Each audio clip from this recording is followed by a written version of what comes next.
The boatman's ghostly grip, a funeral rite, the noose around the tribal woman's neck. This isn't exactly a story, nor is it something I witnessed firsthand. It's more of an account shared by Patra Da, a guest of our storyteller grandfather, who visited us in Kolkata. The incident happened in his village. Whether you believe it or not is up to you. Let me just narrate the events as they unfolded. The village of Noro is an ancient, almost historic settlement. Within its boundaries lie a cremation ground, two massive rivers, vast fields, and what was once a dense forest, though now it's barely thick. It's home to everyone, from the ancient Santhal tribe to the most modern urbanites. The protagonist of this tale is a milkman's son named Ashes. When I arrived in the village, it was the final day of this eerie episode. For the past 3 days, poor Ashes had endured relentless beatings, slaps, kicks from torn shoes, and the suffocating smoke of dried chilies being burned. His body was battered, yet he bore it all with a strange, silent smile. What crime had he committed to deserve such torment? Strangely, despite everything, he endured it all without protest, which only deepened my curiosity. When I asked Ajit Babu about it, he revealed the truth. 2 days earlier, on a Saturday afternoon, Ashes had taken his cattle to graze in the field. After the harvest, the land was empty, and the dry riverbed was rich with grass, so the herd stayed put. Ashes, tired, lay under an argent tree and drifted into a deep sleep. When he woke, dusk had fallen. To his shock, a dried palm frond, a whole tall leaf, lay draped over his body. There was no one around, just the cattle still grazing. He looked around carefully. No other trees stood nearby.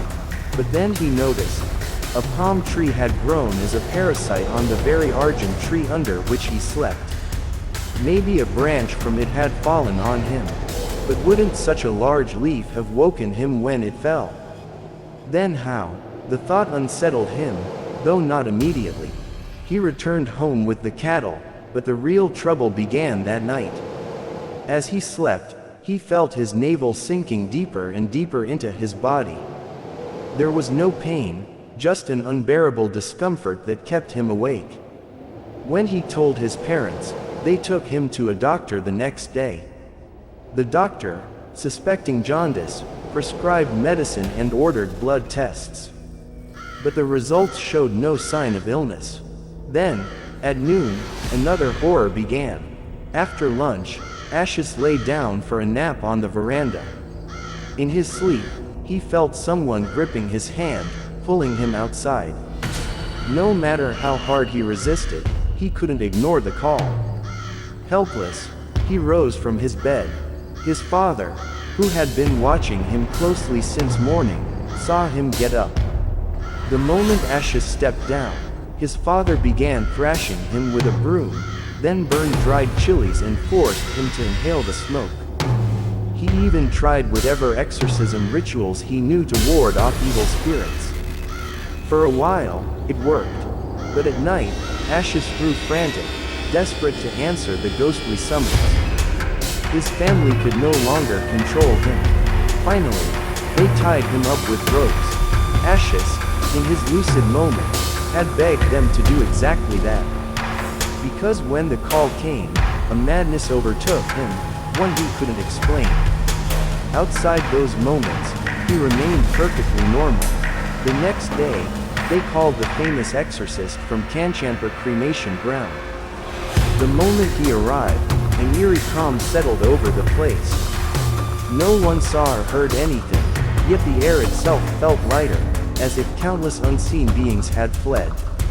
When I reached the scene, the exorcist had already used his powers to show Ashes, through his own fingernails, an image of the argent tree.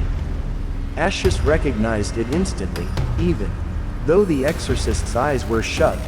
Then, in that same vision, everyone saw it, a tribal woman's body hanging from the argent tree's branch, a noose around her neck. Her feet dangled just a few inches above the ground, right where Ashes had slept that afternoon. The truth became clear. Before the exorcist even opened his eyes, the argent tree suddenly uprooted itself and collapsed into the river. He blessed Ashes and left, heading toward Majipara, the Santhal settlement. Later, we learned that years ago, a Santhal woman had hanged herself there after a fight with her husband. In his anger, he had denied her proper funeral rites. Perhaps, thanks to the exorcist, her soul had finally found peace.